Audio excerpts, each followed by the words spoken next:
Okay, guys, there was another problem from section 2.2, number 23. I actually made a video a minute ago, YouTube video, except that once I watched it carefully, I realized there was some stuff was missing. I do have a very small whiteboard here, so let me see if I can hopefully squeeze all the work that you can see it well in this video, okay? So again, we asked to differentiate, so we want to find r prime, which is derivative of the function r. So again, we do have a quotient, so I'm sure the very first rule you're going to apply is the quotient rule that says the bottom, always remember the bottom times the derivative of the top. So derivative of top, of course, is going to be 2t, derivative of t is squared, which is 2t, plus derivative of 2t, which is 2, and then minus the bottom, minus the top, which is t squared plus 2t times the derivative of the bottom. Now, derivative of bottom, of course, remember, this is what we learned in this section. Derivative of e to any function is e to that same function. And then don't forget the last part, times the derivative of the function, which in this case, derivative of t is squared, which becomes simply 2t. And then, of course, all over the bottom is squared. And don't forget to square the bottom. Okay, so this was just a quick application of quotient rule.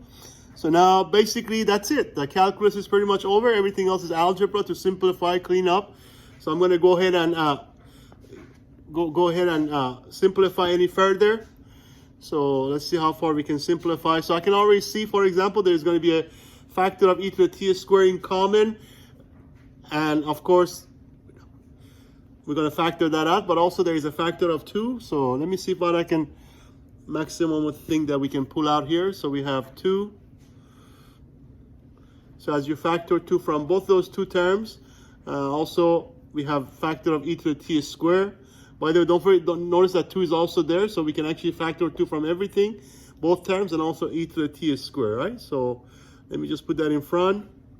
So that's pretty much as we can factor from both terms. Again, let me mention that some people do consider factoring as part of reducing. Some people don't. Again, depends on who wrote the book.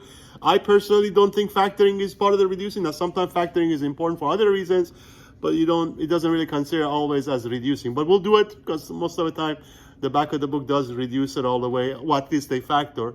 So I'll go ahead and show it to you, okay? So as you factor again, e to the t squared, of course, that goes away. And also as you factor 2 from both those two terms, that becomes, of course, t, and also plus 1. Now here, of course, as we factor e to the t squared, so that kind of goes out. The 2 goes out because you also factor 2. So all you're left with will be the t. Don't forget you have a minus, of course. And then times, of course, the other factor, which is t squared plus 2t. Now let me just pause here, make sure you can see everything here before I go to the next step.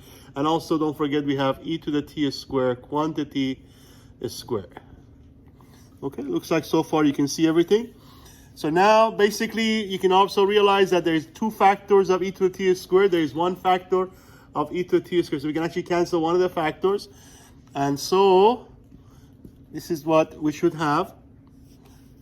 Let me move it down a little bit.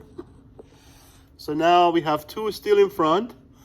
And basically, all we have inside is going to be t plus 1. I'm going to distribute the negative t times both those two terms. That become negative t cubed, and also negative t times 2t becomes negative 2t squared. And that's pretty much as you can work inside the bracket, and then all over 1 more factor of e to the t squared. And that's actually it, because there are no more like terms inside. And also we factor, cancel everything we could. So that should be pretty much the derivative of our function r, which is what we call r prime. Okay, I hope that's a little bit better.